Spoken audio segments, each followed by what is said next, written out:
భారతదేశ దౌత్యపరమైన వ్యూహంలో అత్యంత కీలకమైన మార్పు చోటు చేసుకుంది. దశాబ్దాలుగా పాకిస్తాన్తో కొనసాగుతున్న ఇండస్ వాటర్ ట్రీటీ, సింధు నది జలాల ఒప్పందం విషయంలో భారత్ తన వైఖరిని కఠినతరం చేసింది. సరిహద్దుల్లో ఉగ్రవాదం కొనసాగుతున్నంత వరకు ఈ ఒప్పందం యథావిధిగా కొనసాగడం సాధ్యం కాదని భారత్ తాజాగా నిర్మోహమాటంగా స్పష్టం చేసింది. అసలు ఈ ఒప్పందం ఏంటి? భారత్ ఎందుకు ఈ నిర్ణయం తీసుకోవాల్సి వచ్చింది? దీనివల్ల పాకిస్తాన్పై ఎలాంటి ప్రభావం పడుతుంది? ఈరోజు ఈ వీడియోలో మనం వివరంగా తెలుసుకుందాం. 1960లో నెహ్రూ మరియు ఆయాబ్ ఖాన్ మధ్య కుదిరిన ఈ సింధు నది జలాల ఒప్పందం ప్రపంచంలోనే అత్యంత విజయవంతమైన నీటి పంపక ఒప్పందాల్లో ఒకటిగా పేరు పొందింది.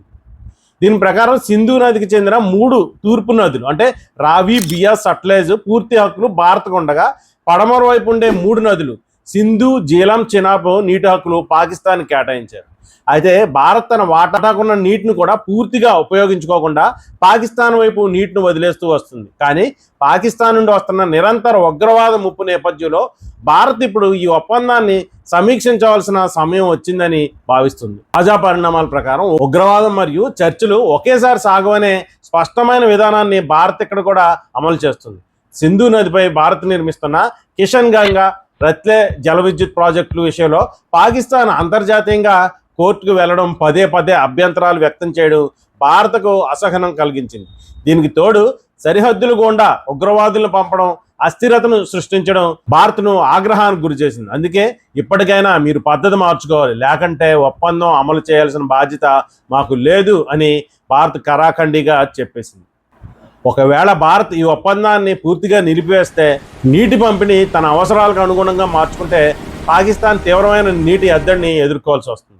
పాకిస్తాన్ వ్యవసాయం మొత్తం సింధు నది జలాలపైనే ఆధారపడి ఉంది. కాబట్టి భారత్ తీసుకున్న ఈ నిర్ణయం పాకిస్తాన్ ఆర్థిక వ్యవస్థపై ఒత్తిడిని పెంచడమే కాకుండా ఉగ్రవాదానికి మద్దతు ఇస్తే భారీ మూల్యం చెల్లించుకోవాల్సి ఉంటుందని బలమైన సంకేతాన్ని పంపింది.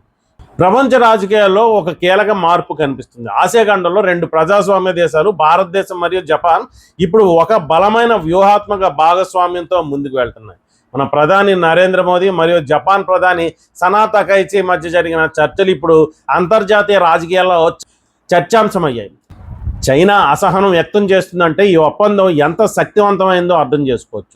అసలు ఈ భారత్ జపాన్ మైత్రి వల్ల మన దేశానికి వచ్చే లాభం ఏంటి? ఇది చైనాను ఎలా కట్టడి చేస్తుంది? ఇప్పుడు వివరంగా చూద్దాం. మొదటిది, టెక్నాలజీ మరియు సెమీ కండక్టర్లు.